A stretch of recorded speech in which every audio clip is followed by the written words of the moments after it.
والکاظمین الغیظ والعافین عن الناس واللہ یحب المحسنین۔ ارشاد فرمایا غصے کو پی جانے والا، لوگوں کو معاف کرنے والا اور اللہ تعالیٰ احسان کرنے والوں کو پسند فرماتا ہے۔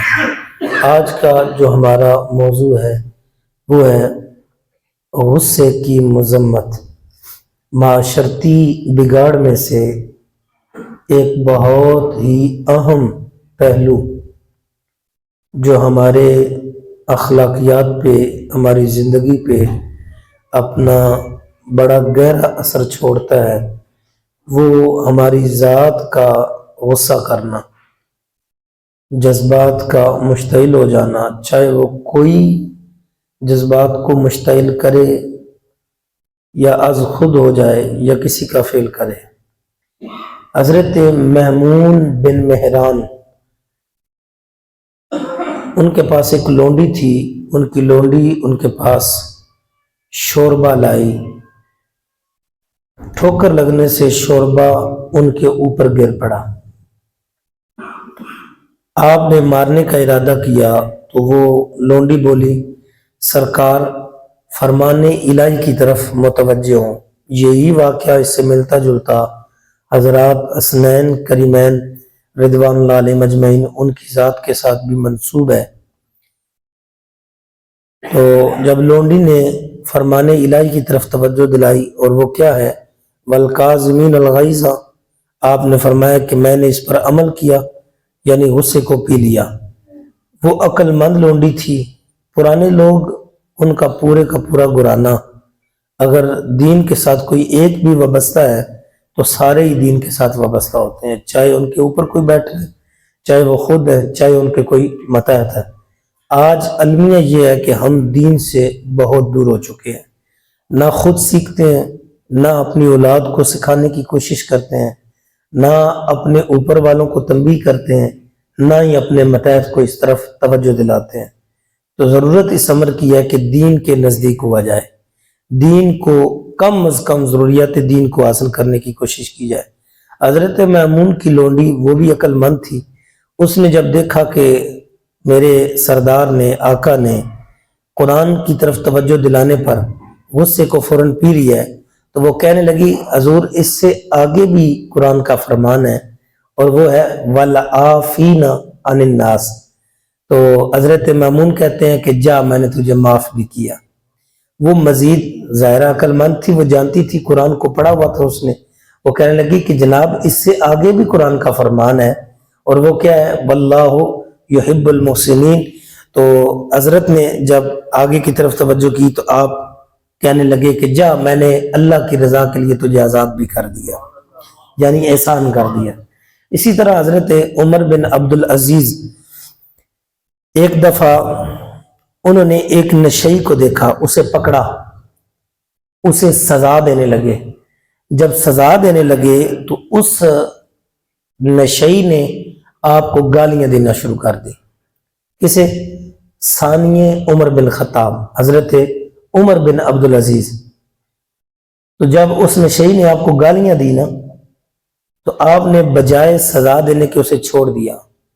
لوگوں نے پوچھا کہ جناب جب آپ نے ایک مجرم کو، گنہگار کو پکڑ لیا ہے، اس کی سزا بنتی تھی، اس کا حق تھا شرعی حوالے سے، آپ نے اسے چھوڑ کیوں دیا؟ اس نے بس گالیاں دی تو آپ نے چھوڑ دیا، ڈر گئے اس سے؟ آپ نے فرمایا اس سے نہیں ڈرا، اپنے رب سے ڈر گیا۔ لوگوں نے پوچھا جناب وہ کیسے؟ سزا بھی تو شرعی دے رہے تھے نا۔ تو آپ نے فرمایا وہ اس لیے کہ جب اس نے مجھے گالیاں دی، اس سے پہلے تک میں شریعت کا پابند تھا کہ شرعی سزا سے دینے جا رہا تھا، لیکن جب اس نے مجھے گالیاں دی تو درمیان میں میری ذات کا غصہ شامل ہو گیا۔ اب اگر اسے میں سزا دیتا تو میں اپنا غصہ بھی درمیان میں شامل کر لیتا، لہٰذا میں یہ پسند نہیں کرتا کہ جب میں اللہ رسول کے احکامات پہ عمل کر رہا ہوں تو درمیان میں میرا غصہ بھی شامل ہو جائے، جو کہ خواہش نفس بنتا ہے۔ فقیہ ابو اللیث سمرقندی فرماتے ہیں کہ ایک بزرگ کا گھوڑا تھا جو انہیں بہت پسند تھا۔ ایک مرتبہ ایسا ہوا کہ گھوڑا ان کے سامنے آیا تو اس کی ایک ٹانگ غائب تھی، تو آپ نے غلام کو بلایا، غلام کو بلا کے پوچھا اس سے کہ یہ کس نے حرکت کی ہے، اس کی ٹانگ کدھر ہے؟ تو اس غلام نے کہا اس کی ٹانگ کاٹ دی گئی ہے۔ تو ان بزرگوں نے پوچھا کس نے کاٹی ہے؟ غلام کہنے لگا میں نے کاٹی ہے۔ اب آپ سے اگر سوال کروں، پوچھوں کیا خیال ہے کہ کیا ہونا چاہیے تھا؟ غلام کو فوراً سزا ملنی چاہیے تھی کہ نہیں ملنی چاہیے تھی؟ ایک اس نے حرکت کی ہے غلط، اور دوسرا بے باک ہو کر سامنے کھڑا ہو کر کہہ رہا ہے کہ میں نے اس کی ٹانگ کاٹی ہے۔ تو پھر مالک کو تو غصہ ویسے بھی بڑا آتا ہے اپنے نوکر پہ، تو جو نوکر سامنے کھڑا ہو جائے۔ تو ان بزرگوں نے پوچھا کہ تو نے ایسا کیوں کیا ہے، تو نے ایسا کیوں کیا؟ غلام کہنے لگا اس لیے کیا تاکہ آپ کو غصہ آئے، تاکہ آپ کو غصہ آئے، غصہ دلانے کے لیے کیا ہے۔ تو وہ بزرگ کہنے لگے ہاں میں غصہ دلاؤں گا، ضرور دلاؤں گا، لیکن اپنے آپ کو نہیں، غصہ اسے دلاؤں گا جس نے تجھے ایسا کرنے پہ مجبور کیا، اور وہ ہے ابلیس، وہ ہے ابلیس یعنی شیطان، اسے غصہ دلاؤں گا۔ یہ کہہ کر انہوں نے کہا کہ جا میں نے تجھے آزاد کیا اور یہ گھوڑا بھی تیرا ہو گیا۔ تو یہ جو روایات میں نے آپ کے سامنے پیش کی ہیں، مزید ایک روایت پھر سنیے۔ حضرت ابو امامہ باہلی فرماتے ہیں کہ سرکار مدینہ نے فرمایا کہ جس شخص نے غصہ پی لیا جبکہ اس کے اظہار پہ قادر تھا، اب یہ بھی ایک چیز ہے، ایک بندہ اس کا اظہار، غصے کا اظہار کر جانتا ہو سامنے والے پر، تب اس وقت اگر کوئی بندہ غصے کو پی لیتا ہے تو اللہ تعالیٰ بروز قیامت اس کے دل کو اپنی رضا سے بھر دے گا۔ ان روایات و حدیث سے یہ بات ظاہر ہو رہی ہے کہ غصہ پینا انتہائی افضل عمل ہے، جبکہ غصے کا اظہار کرنا ناپسندیدہ عمل ہے۔ کثیر احادیث مبارکہ میں غصہ پی جانے کی فضیلت بیان کی گئی ہے، جیسا کہ ابو ہریرہ رضی اللہ تعالیٰ عنہ روایت کرتے ہیں کہ ایک شخص نے حضور سے عرض کی کہ مجھے وصیت فرمائیں۔ حضور سے کیا کہا کہ مجھے کوئی نصیحت کریں، وصیت فرمائیں۔ تو میرے محبوب کریم علیہ الصلوۃ والسلام نے ارشاد فرمایا ابو ہریرہ غصہ مت کرنا۔ پھر اس شخص نے کئی بار یہ سوال کیا تو حضور نے یہی فرمایا کہ غصہ مت کرنا۔ اسی طرح ابو ہریرہ رضی اللہ تعالیٰ عنہ سے روایت ہے کہ رسول پاک نے فرمایا کہ پہلوان وہ نہیں کہ جو دوسرے کو پچھاڑ دے، بلکہ پہلوان تو وہ ہے جو غصے کے وقت اپنے آپ پر قابو رکھے۔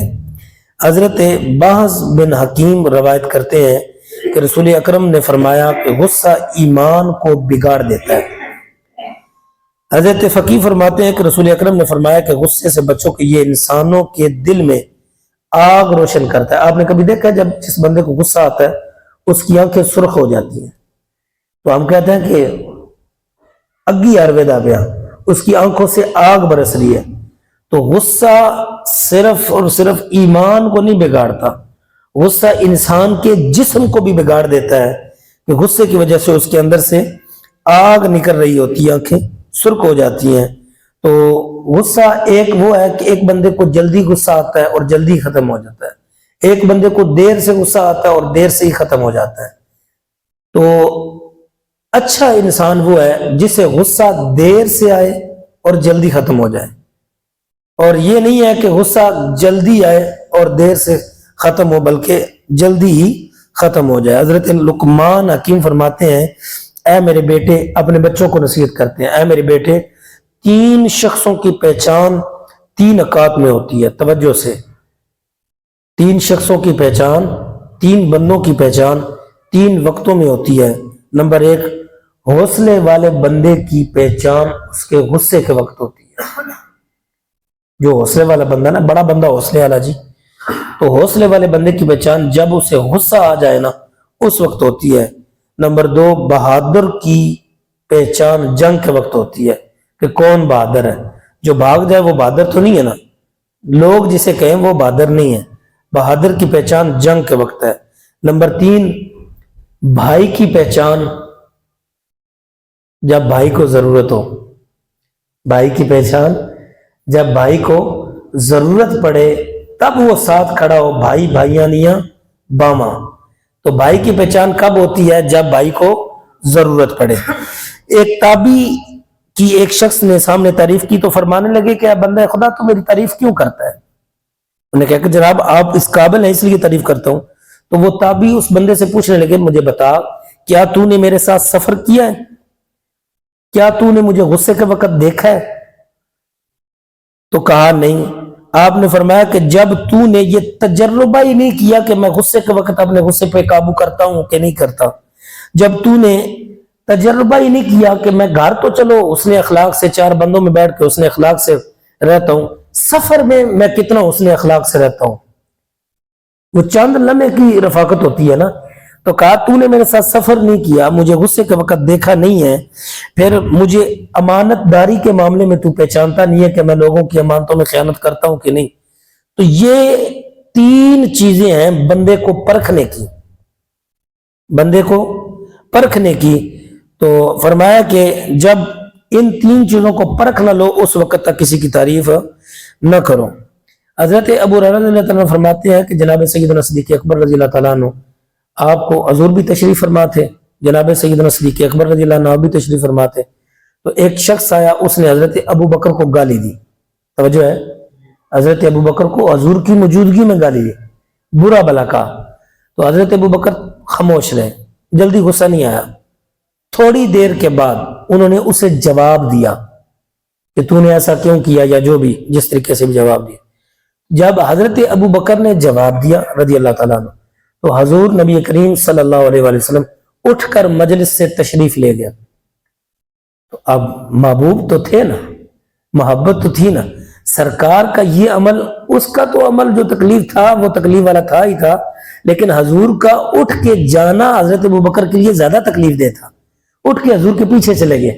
تو جا کر عرض کرنے لگے حضور محبوبہ مہربانی فرمائیں کیا ہوا، مجھ سے کوئی غلطی ہو گئی کہ جب اس نے مجھے گالی دی آپ خاموشی سے سنتے رہے، جب میں نے اسے جواب دیا تو آپ ناراض ہو کے آ گئے، اس کی کیا وجہ ہے؟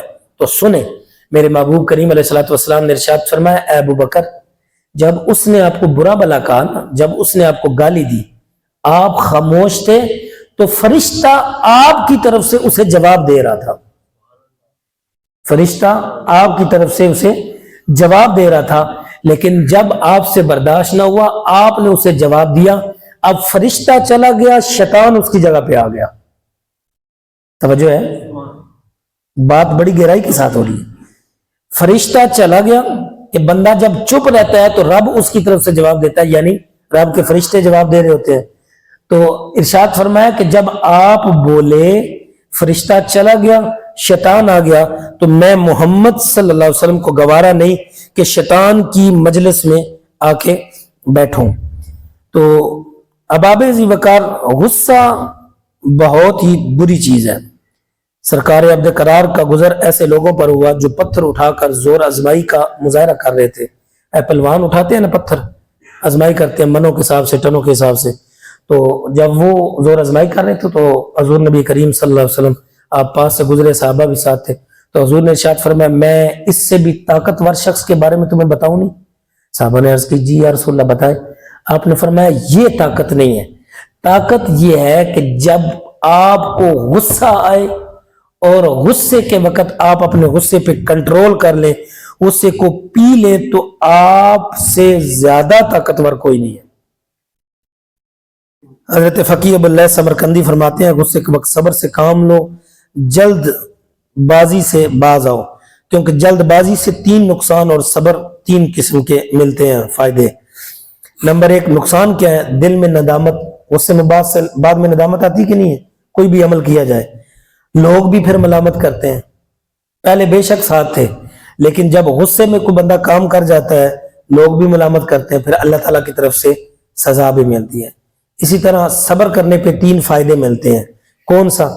بعد میں اگر بندہ صبر کرتا ہے نا تو غصہ جب چلا جاتا ہے تو دل کو ایک سکون سا ملتا ہے، سرور ملتا ہے، لوگ اس کی تعریف کرتے ہیں بڑا بندہ حوصلے والا، جی بڑا بندہ حوصلے والا، بڑا اس کام چنگا کیتا. اور نمبر 4 اللہ تعالیٰ کی طرف سے اسے ایسا ثواب ملے گا کہ اس نے جو حوصلہ کیا ہے اس کا انجام بہت میٹھا ہوتا ہے.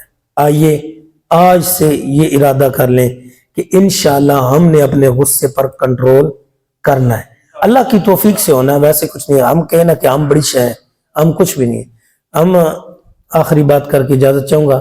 ترمذی شریف کا سبق پڑھ رہے تھے دورہ حدیث شریف میں، تو مفتی شیر محمد خان صاحب دامت برکاتہم، اللہ تعالیٰ انہیں صحت و سلامتی والی زندگی عطا فرمائے. استاد محترم یہی باب غصے کا چل رہا تھا حدیث کی روشنی میں، تو آپ فرمانے لگے کہ مجھے بڑا تعجب ہوتا ہے، بڑا حیران ہوتا ہوں جب لوگ مسئلے پوچھنے کے لیے آتے ہیں نا، تو عموماً لوگ یہ جو میاں بیوی کے معاملات ہوتے ہیں طلاق کے معاملے میں، تو آ کے مجھے کہتے ہیں مفتی صاحب بتائیں میں نے غصے میں آ کے اپنی بیوی کو طلاق دی ہے، غصے میں آ کے اپنی بیوی کو طلاق دی ہے. آپ نے فرمایا اتنا زیادہ غصہ تھا؟ جی بہت زیادہ غصہ تھا جی، بالکل دماغ تو معاف ہو چکا تھا، پتہ ہی نہیں تھا، میں تو پاگل ہو گیا تھا غصے سے. آپ نے فرمایا اچھا ٹھیک ہے بیٹھو. آپ فرماتے ہیں کہ میں نے اسے پانی پلایا، پانی پلا کے تو میں نے کہا کہ اچھا مجھے نا آپ ساری تفصیل سے بات بتاؤ ہوا کیا تھا.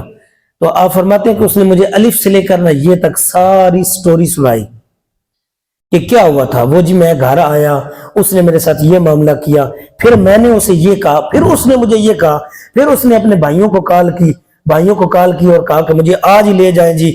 بھائی پھر اس کے آ گئے، تو میں نے اسے کہا کہ اگر تو نے دروازے سے باہر قدم رکھا تو تجھے طلاق. آپ نے فرمایا تجھے پتہ چل رہا تھا کہ تم جملے کیا بول رہے ہو؟ بالکل پتہ چل رہا تھا، غصہ تھا مجھے، غصے کی وجہ سے میں بول رہا تھا. میں نے اسے کہا کہ تو نے قدم باہر رکھا تو تجھے طلاق. آپ نے فرمایا تجھے پتا تھا تو کیا کہہ رہا ہے؟ جی مجھے پتا تھا کہ یہ طلاق والے لفظ ہے، میں تو اسے تنبیہ کر رہا تھا. آپ نے فرمایا جب تو نے بولا پھر اس کے بھائی پکڑ کے اسے باہر لے گئے؟ کہا لے گئے. اچھا مجھے یہ بتا کہ اس سارے جو گھنٹے کی تو نے مجھے تفصیل بتائی ہے، تو پاگل کس جگہ پہ تھا؟